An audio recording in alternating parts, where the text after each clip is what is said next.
AI is an extremely powerful tool, but it is not a replacement for everything. For instance, it can't replace that relationship and that trust that we build with our friends, our family, our clients, our customers. It can't do that. Won't do that.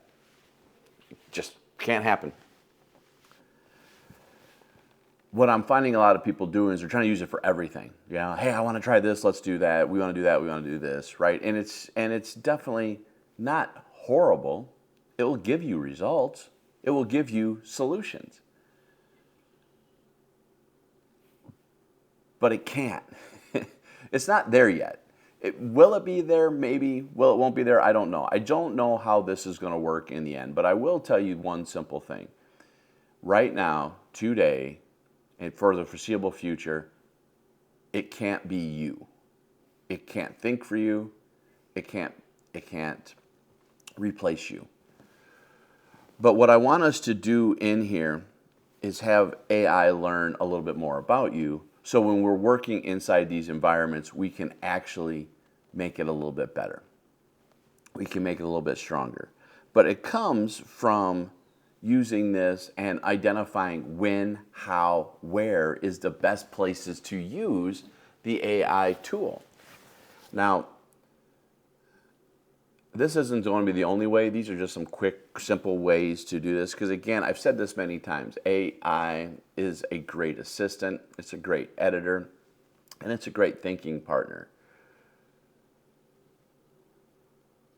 But that's probably right now where it's at, right? It's probably where it's at. So let's talk about the framework for the 4 decisions I think we can use to make this happen.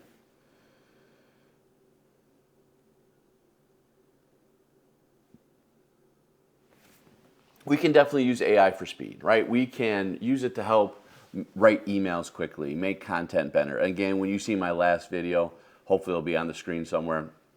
That's going to tell you how to kind of use it at a little deeper thinking level. I've had a couple just deeper thinking conversations, videos about how to use AI, and I think that will definitely help. But when I want you to use it for speed, these are things that don't really require judgment, overthinking, or not going to affect your voice or your judgment. So, for instance, draft that first version of an email. Then you can read it and edit and make suggestions. Organize your notes. I think that's really great. Going to conferences and taking notes and having it organized later or use it is a great way of getting this done. Building a basic structure for follow-up, I think, is always a simple way to get this out here. But it's not going to be that deep level conversations. Now, AI, we can also be used for making improvements. I think this is great for editing those emails. I use this all the time where I will write an email, I'll let it read it and say, give me a better tone, give me, whatever my motivations or what I want it to come out as, I can do it.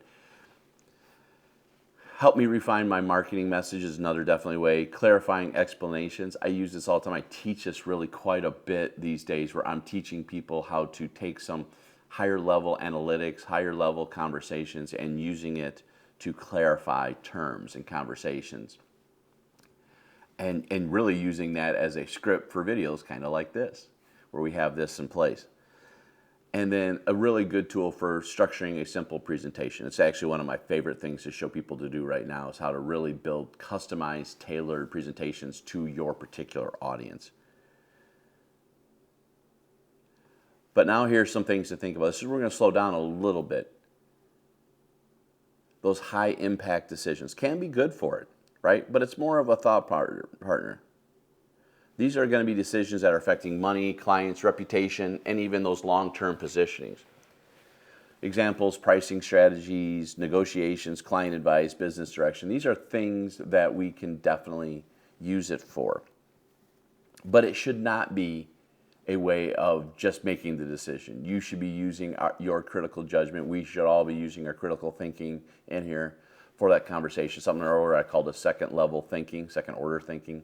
That comes in place that I want you to really start thinking about. But when you use it this way, review it, think about it, use it. I mean, I did it again last year. I did a business review. I had it evaluate data. I could not spend time doing it. It did it for me. But then I was the one that edited and reviewed it and said, okay, that makes sense. This doesn't make sense. It comes out there. Again, doing simple things and asking a little tougher questions makes this tool really extremely effective.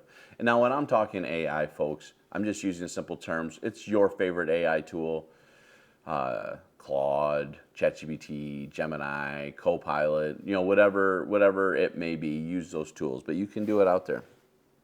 What I don't want you to do is don't outsource the relationships. This is for us, right? This is building simple level conversations.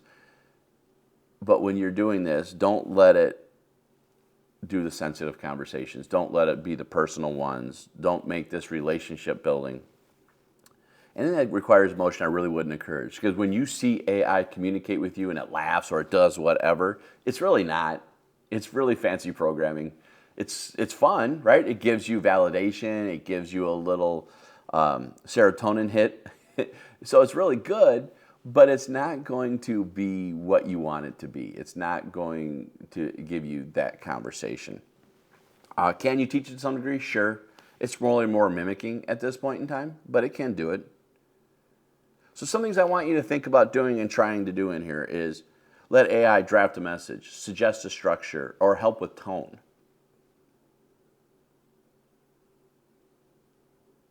But should you send it out without reviewing it? The answer is going to be no. The answer is always going to be no. Because you know what you're trying to do, you know the relationship you're trying to build, and you know about the timing. AI doesn't currently. So use it to assist. Use it to critique, use it to edit, use it to be that thinking partner. But you stay in control. The simple rule is this. I want you to stay more human. I want you to use AI. I want you to leverage it. I want you to leverage the heck out of it. I do not want you to leverage the humanity out of your business. So the easiest way to remember this is the higher the human impact, the more human it should be.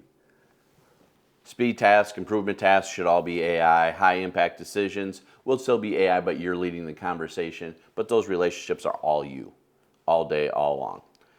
I do hope this helped. This was a little shorter video. I was trying to get something out real quick. This is a crazy month for me. I was trying to get something out real quick for you. I do hope this helps. But here's what I want you to think about. AI is not going away, and that's a good thing. It's a really good tool to help you manage your weaknesses while you improve your strengths. And that's where I want you to be. To become exceptional, you improve your strengths. And that's where I want you to be all day long. But let AI do the things that you're not good at. So know when to ask the questions, know where you should use AI, and start using it today. Start practicing on things that are out there. So here's what I want you to try this week. Before you ask AI to do something, pause and ask, is this something that I should be using AI for? If the answer is yes, go do it. If the answer is no, ask why. Because maybe it should be, maybe it shouldn't be, or maybe it should be some iterative decision before, because most likely it's going to be a higher impact conversation. And that's where you're going to separate yourself. That's where you're going to change things. So I do hope this worked for you. And if it did, please like, subscribe, hit the bell button. If you're in YouTube, all the other social media, like it. Follow me, please. Share it with others. I do hope this is helpful. I'm just trying to get you all to the next level in your businesses, in your leadership journey. And I hope to see you soon. In the comments, tell me how you're using the tool. Tell me what you're doing next. And tell me what you want to see from me. Hope to see you soon.